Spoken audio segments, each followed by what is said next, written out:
पशुपतिनाथ व्रत की कथा। ऋषि बोले, हे भगवान, हम पशुपत व्रत के सुनने की इच्छा करते हैं, जिसे करके ब्रह्मादिक भी पशुपत हो गए। वायु बोले, समस्त पापों को दूर करने वाला रहस्य मैं आपसे वर्णन करता हूँ। यह पशुपत व्रत अथर्वशीर्ष उपनिषद में प्रसिद्ध है। इसका काल चैत्र पूर्णमासी, शिवकृत देश, क्षेत्र आराम बागीचा, श्रेष्ठ लक्षण युक्त इसमें कहा है। पहला, उसमें पहले त्रयोदशी के दिन स्नान आदि करके उनसे आज्ञा लें, विशेष पूजा करके स्वयं शुक्ल वस्त्र करके, शुक्ल यज्ञोपवीत श्वेत चंदन धारण करके, कुशासन पर बैठकर मुट्ठी में कुशों को लेकर उत्तर या पूर्व को मुख करके 3 प्राणायाम करके देवी और देव को विज्ञापन किए मार्ग से धारण करके मैं दीक्षित होकर यह व्रत करता हूँ, यह संकल्प करें। जब तक शरीरपात हो अथवा 12 वर्ष, 6 वर्ष, 3 वर्ष अथवा 12 वर्ष तक 6 दिन अथवा एक ही महीने, 12 दिन अथवा 6 दिन, 3 दिन व एक ही दिन में व्रत का संकल्प करके विरज मोह के निमित्त विधिपूर्वक अग्नि को लेकर घी, समिध और चरु से यथोयोग हवन करें। 1-10 पूर्ण आहुति के उपरांत फिर तत्वों की सिद्धि के उद्देश्य से उन समिधा आदि का मूल मंत्र से हवन करें और यह तत्व मेरे देह को शुद्ध करे, ऐसा स्मरण करता जाए। पंचभूत तन्मात्रा, पंच कर्मेंद्रिय, ज्ञान और कर्म के भेद से इनके 5-5 विभाग हैं। त्याचदी, 7 धातु, प्राणादि, वायु, मन, बुद्धि, अहंकार, गुण, प्रकृति, पुरुष, राम, विद्या, कला, नीति, काल, माया, शुद्ध विद्या, महेश्वर, सदाशिव, शक्ति और शिव तत्व है। यह क्रम से तत्व कहे हैं। इन विरजा मल रहित मंत्रों से हवन करने वाला पाप रहित हो जाता है, शिवजी के अनुग्रह को प्राप्त होकर ज्ञानवान हो जाता है। फिर गोबर लाकर उसका पिंड करके मंत्र पढ़कर सुगंधकर उसे अग्नि में रखकर उस दिन व्रती हविष्य अन्न खाएं। फिर प्रातःकाल चतुर्थी के दिन सब पहले दिन का कृत्य करके होम के पीछे रुद्राग्नि को शांत करके यत्र पूर्वक भस्म ग्रहण करें। फिर जटा युक्त या मुंडित या केवल शिखा मात्र धारण किए हुए इड़ा पिंगला के बीच में सुपुंभ है, यह मल रहित ब्रह्मस्वरूपिणी नारी है। इसके बाईं ओर इड़ा, दाहिनी ओर पिंगला नाड़ी है। 11-20 गेरुआ वस्त्र या चर्मधीर वस्त्र धारण करें। एक वस्त्र धारण करें। बतकल में मेखला दंड धारण किए रहें। फिर चरण धोकर 2 बार आचमन करके अपने शरीर को उस हवन की भस्म से भूषित करें। अग्नि रीति भस्म, यह 6 अथर्ववेद के मंत्र हैं। इसमें सिर से लेकर चरण तक स्पर्श करें। फिर इसी क्रम से सर्वांग में भस्म लगाएं। ओमकार युक्त शिवजी का उच्चारण करें। फिर मंत्र से त्रिपुण लगावें। इस प्रकार शिव भाव को प्राप्त होकर शिव योग का आचरण करें। तीनों संध्याओं में इस पशुपत व्रत को करें। यह भक्ति का देने वाला पशुत्व दूर करता है। इस पशुपत व्रत से पशुपन त्याग करें। लिंग मूर्ति सनातन महादेव जी की पूजा करें। 8 दलों का सुवर्ण का कमल 9 रत्नों से अलंकृत करके कर्णिका और केसर के पद्मासन की कल्पना करें। एक ऐश्वर्य होने पर करें तथा इसके अभाव से लाल श्वेत कमल स्थित करें। यदि यह भी न हो सके तो केवल भावना का कमल स्थित करें। उस कमल की कर्णिका से एक छोटी लिंग मूर्ति स्फटिक की स्थापना कर क्रम से पूजन करें। 21-30 उस लिंगों की विधि पूर्वक स्थापना कर और शुद्ध कर पंचमुख के प्रकार से आसन मूर्ति को कल्पना करके पंचांगविधि पवित्र विस्तारपूर्वक यथायोग्य सहस्त्र कलशों से स्नान करावे। गंध, द्रव्य, कपूर, चंदन आदि कुकुम या सब वस्त्र वेदी सहित लिंग को चढ़ाकर भूषण से भूषित करें।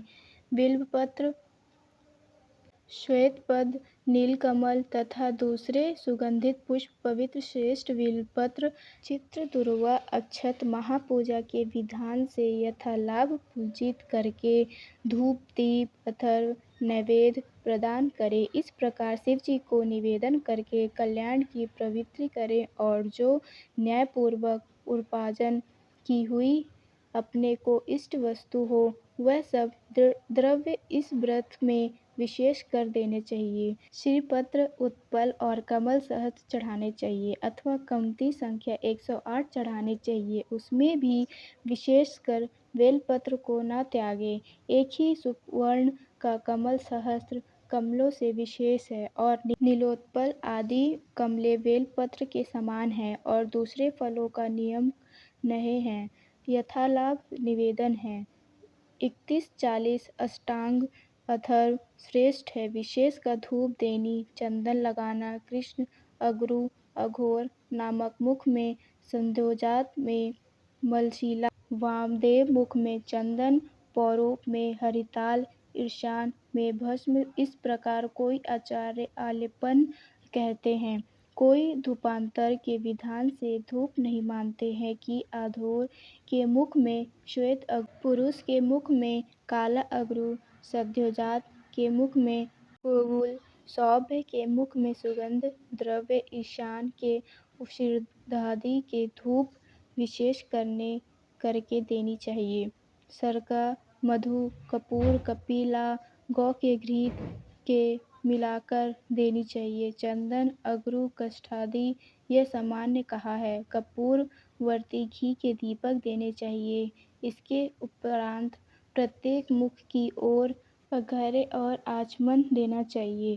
प्रथम आवरण से क्रम से गणेश और कार्तिकेय का पूजन करना चाहिए। फिर ब्रह्मा जी प्रभृत अंगानी का पूजन करें। इस प्रकार प्रथम आवरण की पूजा करने पर दूसरे आवरण में चक्रवर्ती विघ्नेश की पूजा करनी चाहिए। तीसरे आवरण में भव आदि अष्टमूर्तियों का पूजन करना चाहिए। चौथे आवरण में महादेववादियों की तथा 11 रुद्रों की, सब गणेश्वरों की पूजा करनी चाहिए।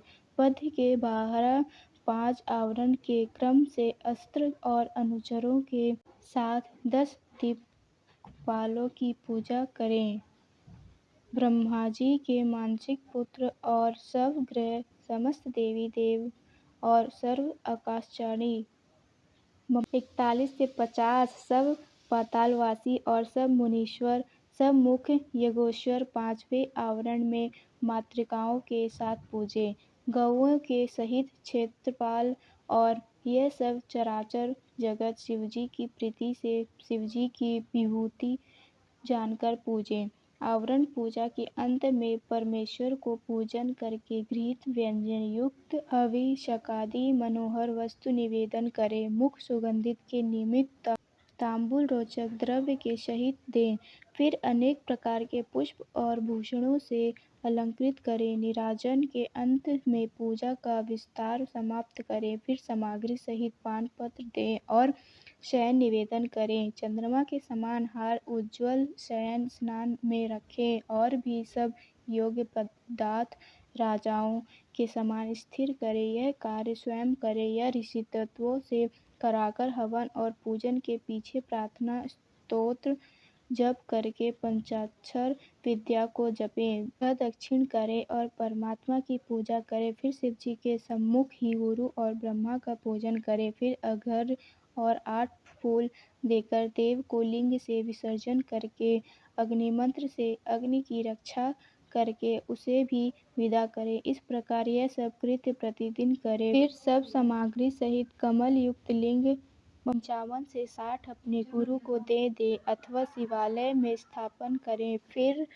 वह व्रती अपने दूसरे गुरुजनों का पूजन करके समर्थ हो जाते भक्त ब्राह्मण और दीनों को संतुष्ट करे। आप पुरुष या तो भोजन न करे अथवा फल और मूल भोजन करे, दूध पिए, भिक्षा खाए, केवल एक बार भोजन करे, रात्रि में सदा नियत भोजन करे या पवित्र होकर पृथ्वी पर शयन करे, भस्म या तृण पर शयन करे अथवा चीर व अजीन मृगचर्ण पर शयन करे, ब्रह्मचर्य पूर्वक इस व्रत को समाप्त करे। रविवार, अर्धा नक्षत्र के दिन, अमावस्या, पूर्णिमासी, अष्टमी और चतुर्थी को समर्थ हो तो उपवास करें। पाखंड, पतित, उद्यत, रजस्वला, सूतिका आदि को मन से भी स्मरण न करें, न वाणी से उच्चारण करें। क्षमा, दया, सत्य, अहिंसा और शील युक्त सदा करें। संतुष्ट, शांत रहें और तप तथा ध्यान में सदा मन लगावें। तीनों काल स्नान करें अथवा भस्म स्नान करें। मन वचन क्रम से विशेष पूजा करें। बहुत कहने से क्या, व्रती कुछ भी अमंगल बात न करे। प्रमाद हो जाने से आचार में गुरु लघु का विचार करके पूजा होम यज्ञादि से उसका उचित प्रायश्चित करें। जब तक व्रत समाप्त न हो कुछ भी प्रसाद न करें। 61 से 70 गोदान, पूजा धन के अनुसार सब कामना से रहित होमर भक्त शिवजी की प्रीति की निमित्त सब करें। यह व्रत की विधि संक्षिप्त में सामान्य कही है। प्रति मास में जो विशेष है जो सो क्रम से कहता हूँ। वैमाघ में हीरो का लिंग, आषाढ़ में मोती का, श्रवण में नीलम का, भाद्रपद में पद्मराग मणि का, आश्विन में गोमेद का, कार्तिक में मूंगे का, अगहन में वैडूर्य का, पौष में पुष्परा का, माघ में घुमती का, फागुन में चंद्रकांत मणि का और चैत्र में इसी मणि का अथवा रत्न न मिले तो सब महीने में सुवर्ण लिंग की पूजा करें। उसके अभाव में चांदी, तांबा अथवा शिला के लिंग का पूजन करें। यह भी न हो तो मिट्टी का अथवा किसी वस्तु का लिंग पूजें। सब ही मूर्ति गंधमय बनावे अथवा जैसी रुचि होवे सो बनावे। व्रत के अंत में अपना नित्यकर्म समाप्त करके सदाचरण युक्त व्रती पुरुष शिव और आचार्य का पूजन करें। आचार्य की आज्ञा से पूर्व उत्तर मुख होकर बैठें। कुश का आसन, कुशा ही हाथ में लिए प्राण अपान वायु को रोककर 71 से 80 शक्ति के अनुसार मूल मंत्र को जपकर उमा सहित त्र्यंबक देव का ज्ञान करके आज्ञा लेकर हाथ जोड़कर कहें, हे भगवान, आपकी आज्ञा से इस व्रत का त्याग करता हूँ। यह कहकर लिंग मूल के कुशों को उत्तर भाग में विसर्जित करें। फिर दंड, जटा, चीर, मेखला को भी त्याग करें। विधि पूर्वक आचमन करके पंचाक्षर मंत्र का उच्चारण करें। जो देहांत तक इस दीक्षा को सावधानी से करता है और इस व्रत को करता है वह नैष्ठिक व्रती कहलाता है। वही आश्रमों श्रेष्ठ महापशुपति व्रत कहलाता है। वही तपस्वियों से श्रेष्ठ और महाव्रती है। उसके समान मुमुक्षुओं में कोई कृत्य नहीं है। जो यति नैष्ठिक है वह उत्तम नैष्ठिक है। जो 12 दिन तक भोजन न करके इस व्रत को करे वह भी तीव्र व्रत के कारण नैष्ठिक के तुल्य हो जाता है। जो शरीर में घृत लगाकर इस व्रत को करता है 2-3 दिन भी करता है वह भी नैष्ठिक है। जो कोई निष्काम होकर इस व्रत को करता है और जिससे निरंतर अपनी आत्मा शिवजी को अर्पण की है उसके समान कोई दूसरा नहीं। विद्वान ब्राह्मण भस्म लगाकर महापाप से उत्पन्न हुए पापों से छूट जाता है, इसमें संदेह नहीं। 80-90 रुद्र अग्नि का जो परम वीर है वही भस्म कहलाता है। इस कारण सब काल में भस्म युक्त वीर्यवान होता है। जो पुरुष भस्मनिष्ठ है अग्नि के संगम से उनके सब दोष दूर हो जाते हैं। भस्म स्नान से पवित्र हुआ पुरुष भस्मनिष्ठ कह जाता है। जिसके शरीर में भस्म लगा है और जिसका त्रिपुर्ण भस्म से दीप्तिमान है, भस्म स्नान करने से पुरुष भस्मनिष्ठ कहा जाता है। भूत, प्रेत, पिशाच और बड़े बड़े भयंकर रोग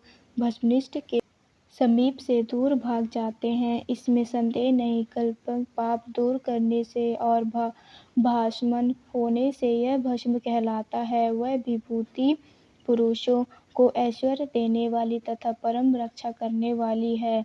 अधिक भस्म का महात्म्य क्या है, क्या कहें। व्रती भस्म स्नान करके स्वयं महेश्वर हो जाता है। यही भस्म परमेश्वरी और स्वैरों का परम अस्त्र है।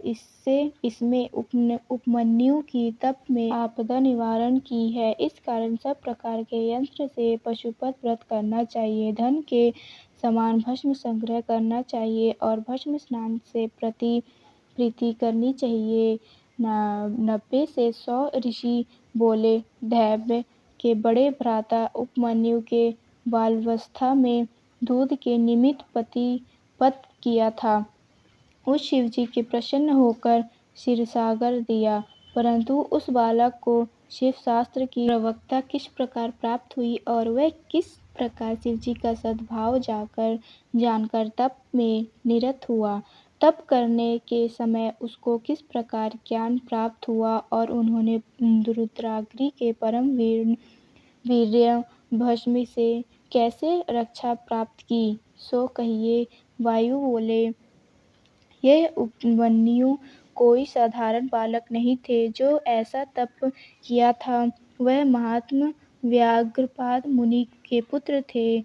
जन्मांतर में भी शुद्ध सिद्ध थे, परंतु किसी कारण से अपने प्रारंभ से भ्रष्ट होकर कुमाता को प्राप्त हुए। इसी कारण महादेव जी के प्रसाद से और उन्हें होने वाले भाग्य के बल से दुग्ध की इच्छा से व्याज से तप करके महादेव जी की कृपा के द्वारा को प्राप्त हुए। इसी कारण शिवजी ने उसके निमित्त गणेशत्व कुमारत्व के सहित दुग्ध का सागर प्रदान किया। इसी शिवजी के अनुग्रह के कारण उनको ज्ञान शस्त्र प्राप्त हुआ और कुमार अवस्था में ही उसे धारण करके की शक्ति प्राप्त हुई। इसी से उनके कुमार अवस्था में शिवशास्त्र की प्रभुक्त हुई। जैसे ज्ञान सागर कुमार के मुख से नंदी से ज्ञान के पाया था, उसी प्रकार शिव ज्ञान की प्राप्ति में इसका कारण देखा है। दुग्ध के कारण साक्षात अपनी माता के शोक भरे वचन सुने। 1 से 10 किसी समय उसने अपने मामा के आश्रम में बहुत बड़े दूध पिया। मातुल के पुत्र से उसने ईर्ष्या की, जो क्षीरपान से तृप्त था। दूध पीकर मामा के पुत्र को आनंद से बैठा हुआ देखकर व्याघ्र पात्र का पुत्र उपमन्यु प्रेम से माता से बोला। उपमन्यु बोला, हे माता, हे महाभागे, हे तपस्विनी, मुझे भी गौ का स्वादिष्ट दूध दो, मैं थोड़ा सा नहीं पीऊँगा, गरम गरम ला। वायु बोले, पुत्र के वचन सुनकर उसकी तपस्विनी माता व्याघ्रपाद की स्त्री बड़ी दुखी हुई। आदर से पुत्र को आलिंगन करके लाडलाए अपने को निर्धन मानकर दुख से विलाप करने लगी। इधर महाक्रांतिमान बालक उपमन्यु बारंबार दूध की याद करके बारंबार रोते हुए उससे दूध मांगने लगा। तपस्विनी दिव्य स्त्री से उससे हठ को जानकर उसकी शांति के लिए एक उपाय सोचा। जो बीज उच्छुवृत्ति से प्राप्त किए थे उसको देकर और पीसकर उस मनस्विनी से उसमें जल मिलाया। बेटा आओ, ऐसा शाम पूर्वक कहकर उसे आलिंगन करके दुख बनावटी दूध दिया।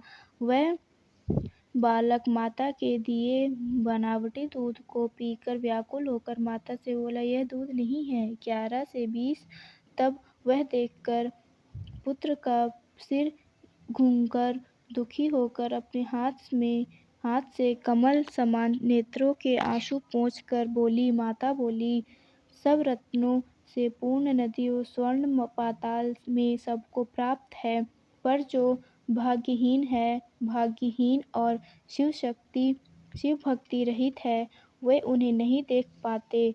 राज्य स्वर्ग मोक्ष दूध के भोजन वे प्राणी नहीं प्राप्त कर सकते, जिन पर शिवजी प्रसन्न नहीं है। यह सब शंकर जी की कृपा से मिलते हैं, अन्य देवताओं से नहीं। अन्य देवताओं के मन में लगाने वाले दुख से व्याकुल होकर भटकते हैं। हम वनवासियों को दूध कहाँ प्राप्त हो सकता है। हे पुत्र, कहाँ तो दूध के साधन और कहाँ हम न वनवासी। सब प्रकार के अभाव होने से, दरिद्रता से मैं भाग्यहीन हूँ, जो कि मैंने जल में मिट्टी डालकर तुझे असत्य दूध बनाकर दिया था। तूने मामा के घर में लौटा हुआ थोड़ा दूध पान किया था, इससे तुझे स्वाद विदित था। उसको स्मरण करके मुझे दूध नहीं दिया, ऐसा कहकर रोता हुआ मुझे दुखी करता है। बिना शिवजी की कृपा से तुझको दूध प्राप्त नहीं होगी। उन्हीं शिवजी के चरण कमल की पार्वती और गणों के सहित आराधना करो।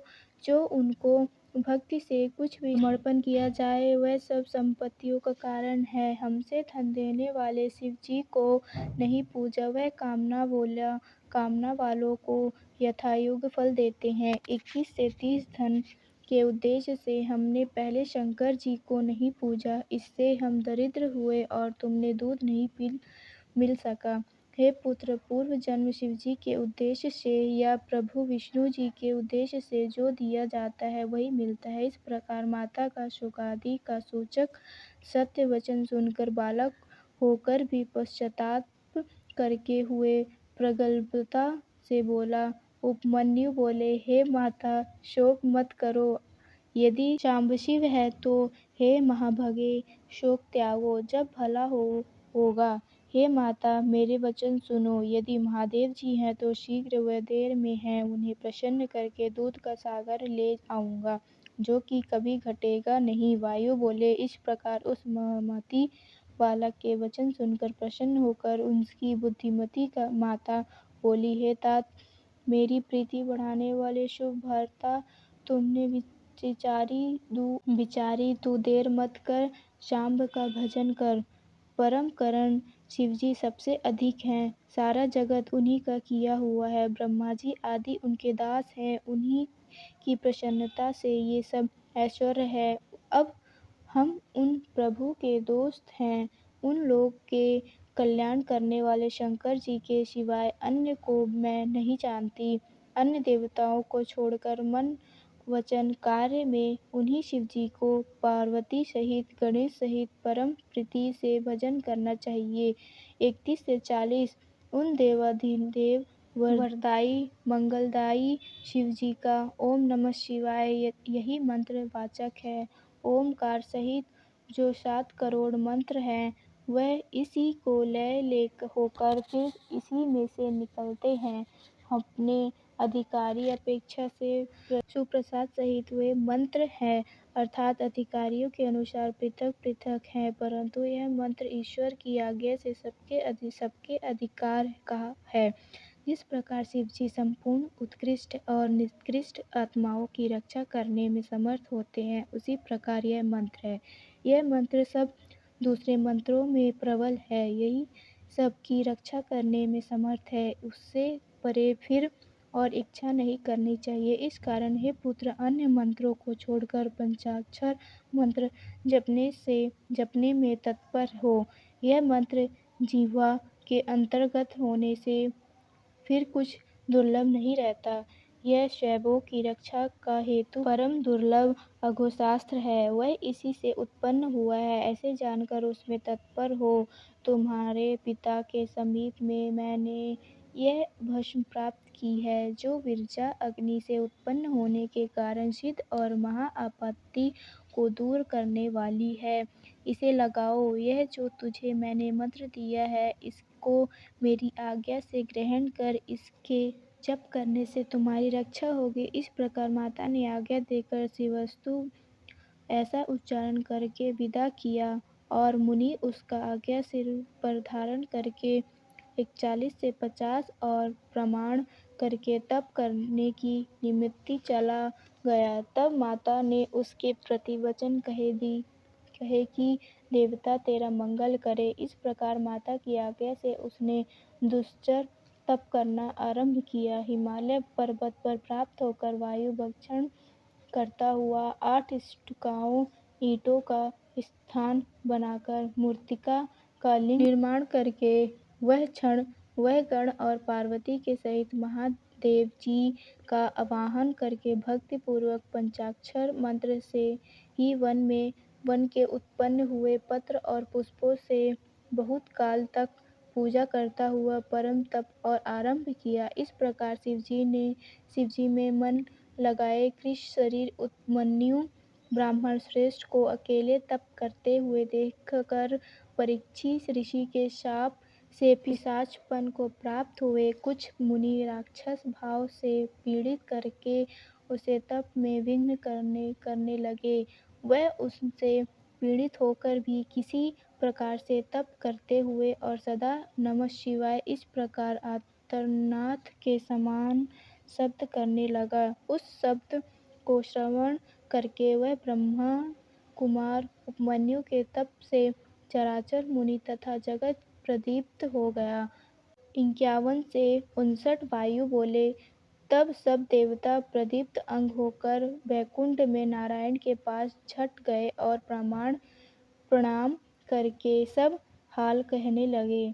उसके यह वचन सुनकर भगवान पुरुषोत्तम यह क्या है, इस वार्ता को विचार कर और उसका कारण जानकर शिवजी को देखने की इच्छा से मंदर पर्वत पर गए और देव को देखकर प्रणाम करके हाथ जोड़कर बोले। विष्णु जी बोले, हे भगवान, कोई उपमन्यु नामक ब्राह्मण दुग्ध पाने के निमित्त जगत को दुग्ध करता है, तप करते हुए उसे आप निवारण करें। विष्णु जी के यह वचन सुनकर देव महेश्वर बोले, आप अपने स्थान को जाइए, मैं बालक का निवारण करूंगा। शिव जी के वचन सुनकर देववल्लभ विष्णु जी उन सब देवताओं का समाधान करके अपने लोक को गए। इसी अवसर पर देव शिवजी इंद्र के रूप से उस स्थान में जाने की इच्छा करने लगे। तब शिवजी श्वेत हाथी पर चढ़कर उस ब्राह्मण के आश्रम में गए। इंद्र मेष वेश का धारण किया। सुर असुर सिद्ध महोरग उनके साथ हुए। तब उस विभु के निमित्त बाल व्यंजन से विजित किया गया और वाम हाथी से शची सहित सुरेंद्र के ऊपर श्वेत छत्र धारण किया गया। उमा सहित इंद्र रूपधारी शिवजी को देखकर महामुनियों में श्रेष्ठ उपमन्यु प्रणाम करके स्वयं बोले। उपमन्यु बोले, हे देवेश्वर, अपने स्वयं आकर मेरा आश्रम पवित्र किया। जो आप जगतपति देवताओं में श्रेष्ठ इंद्र प्राप्त हुए हैं। इस प्रकार कहकर उपस्थित हुए ब्राह्मण को इंद्र रूपधारी शिवजी में गंभीर वाणी से बोले, हे सुबुद्र, मैं तेरे इस तप से बहुत प्रसन्न हुआ, तू वर मांग। हे महामुनि, हे दैत्य के अग्रह, मैं तेरे सब मनोरथ पूर्ण करूंगा। जब इस प्रकार शिव रूपी इंद्र ने कहा, तब वह मुनिश्रेष्ठ शिव जी से भक्ति हो यही हाथ जोड़कर बोला। यह सुनकर इंद्र बोले, तुम नहीं जानते कि मैं देवताओं का राजा हूँ, तीनों लोकों का अधिपति इंद्र हूँ। सब देवता मुझको नमस्कार करते हैं। हे विप्र ऋषि, तू मेरा भक्त हो, सदा मेरी अर्चना कर, तेरा कल्याण हो। मैं ही तुझ पे सब कुछ दूंगा। निर्गुण रुद्र को त्याग दे, निर्गुण रुद्र से तेरा क्या कार्य बनेगा, जो देवताओं की पंक्ति से 12 होकर पिशाचपने को प्राप्त हुए हैं। वायु बोले। यह सुनकर पंचाक्षर मंत्र जपते हुए वह मुनि धर्म से विघ्न मानकर इंद्र से बोला। 11 से 20 उपमन्यु बोले। शिवनिंदा में तत्पर अपने प्रसंग से महात्मा रुद्र का निर्गुणपन कथन किया, पर सब देवताओं से अधिपति रुद्र को तुम नहीं जानते। ब्रह्मा विष्णु महेश के भी उत्पादक वे प्रकृति से परे हैं, जिनको ब्रह्मवादी सत असत व्यक्त रूप से कथन करते हैं तथा नित्य एक अनंत करते हैं, उन्हीं से वर मांगूंगा। हेतुवाद से रहित, संख्या योग के अर्थ देने वाले परम रूप है, ऐसा जानकर जिनकी उपासना की जाती है, उसी से वर मांगूंगा। सब के कारण शिव जी पे शिव जी परे कोई तत्व नहीं। ब्रह्मा विष्णु आदि देवताओं के निर्मात्र गुण से वही विभु है। बहुत कहने से क्या, यह बात मैंने भली प्रकार से जान ली है कि यदि शिव जी की निंदा सुनी जाए तो जान लो कि जन्मांतर में पाप किए हैं। शिव जी की निंदा सुनते ही उसका तत्काल मारकर उसी समय अपना देह त्याग दे तो वह शिवलोक को जाता है। हे सुराधम, मेरी दूध की इच्छा यो ही रहे। मैं तुझको शिवशस्त्र में मरकर अपने देह की त्याग कर इंद्र को उद्यत हुए घोर भस्म लेकर उसको अघोर अस्त्र से अभिमंत्रित करके इंद्र के उद्देश्य से मुनि बड़ा शब्द करके त्यागा। 21 से 30 और शिवजी के चरण कमलों को स्मरण करके अपना देह त्याग करने का उद्यत हुए तो भग देवता के नेत्रहारी शिवजी ने सौम्यता से उस योगी की धारणा को निवारण किया और उसे छोड़े हुए अघोरात्र को शिवजी की आज्ञा से शिवजी के प्रिय नंदी ने ग्रहण किया। उसी समय परमेश्वर ने अपने स्वरूप से स्थित होकर उस उपमन्यु को अपना चंद्रभाल रूप दिखाया। सहस्त्रों दूध के सागर, अमृत के सागर, दही घी के सागर, फूल भस्य भोज्यों के सागर तथा पुओं के पर्वत प्रभु ने उस बालक को दिखाए। जब उसने शंकर जी को देवी के साथ वृक्ष पर स्थित देखा कि जिनके चारों ओर गणेश्वर स्थित हैं और त्रिशूलादि से युक्त है, तब देवता की दुर्दुम्भी बजी, फूलों की वर्षा हुई। विष्णु ब्रह्मा इंद्रादि देवताओं से सब दिशाएं आच्छादित हो गई। इधर उपमन्यु भी आनंद के सागर में मग्न होकर भक्ति से नम्र होकर दंड के समान पृथ्वी पर गिर गया। इस अवसर से भगवान शंकर जी ने यहाँ आओ कहकर हंसते हुए उसे बुलाकर सिर सूंघकर अनेक वर दिए। 31 से 40 शिव जी बोले, हे पुत्र, तुम यथायोग्य भोज्य अपने बांधवों सहित सदा भोगो, सदा सुखी रहो, दुखी से रहित होकर मेरी भक्ति में तत्पर रहो।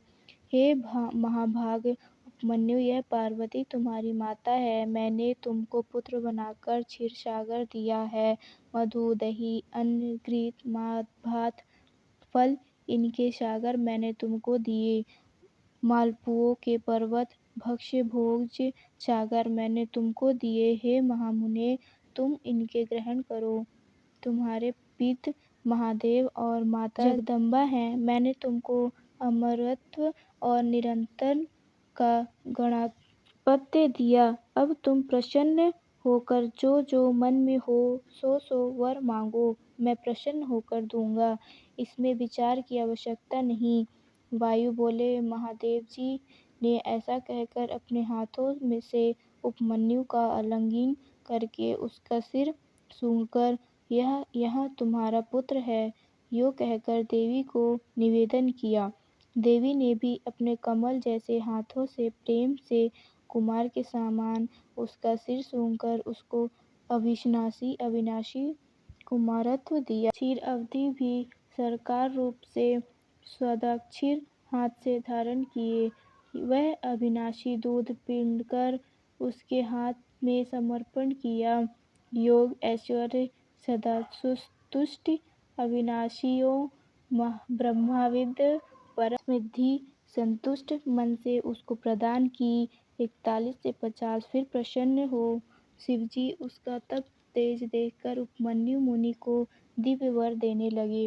व्रत पशुपत ज्ञात व्रत योग तत्व से देकर निरंतर वक्तृत्व मुनिराज को दी। वह भी दिव्य वर देने लगे और निरंतर रहने वाला कुमारत्व प्राप्त करके उन और चतुरता भी शिवाशिव से वर पाकर बड़े प्रसन्न हुए। तब प्रसन्न चित्त होकर हाथ जोड़कर प्रणाम करके महेश्वर देव से वर मांगने लगे। उपमन्यु बोले, हे देवेश, हे परमेश्वर, प्रसन्न होकर अपनी चरणी भक्ति मुझको दीजिए। हे महादेव जी, अपने संबंधियों में मुझे श्रद्धि दीजिए, अपने दासों में परम स्नेह और सदा उनकी समीपता दीजिए। यह कहने के उपरांत प्रसन्न मन होकर वह ब्रह्मांड श्रेष्ठ उपमन्यु सहर्ष गद्य वाणी से महादेव जी को प्रसन्न करने लगे। उपमन्यु बोले, हे देवों के देव महादेव, हे करुणा सागर, हे शांब शंकर, प्रसन्न हो। वायु बोले, सब कुंवर देने वाले महादेव जी, ऐसा कहकर प्रसन्न मन होकर मुनिश्रेष्ठ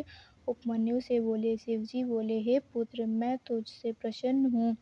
मैंने तुझे सब दिया, तू मेरा दृढ़ भक्त है, यह मैंने जान लिया। तुम दुख से रहित होकर अजर अमर हो, महायशस्वी, तेज से युक्त, ज्ञान से युक्त हो।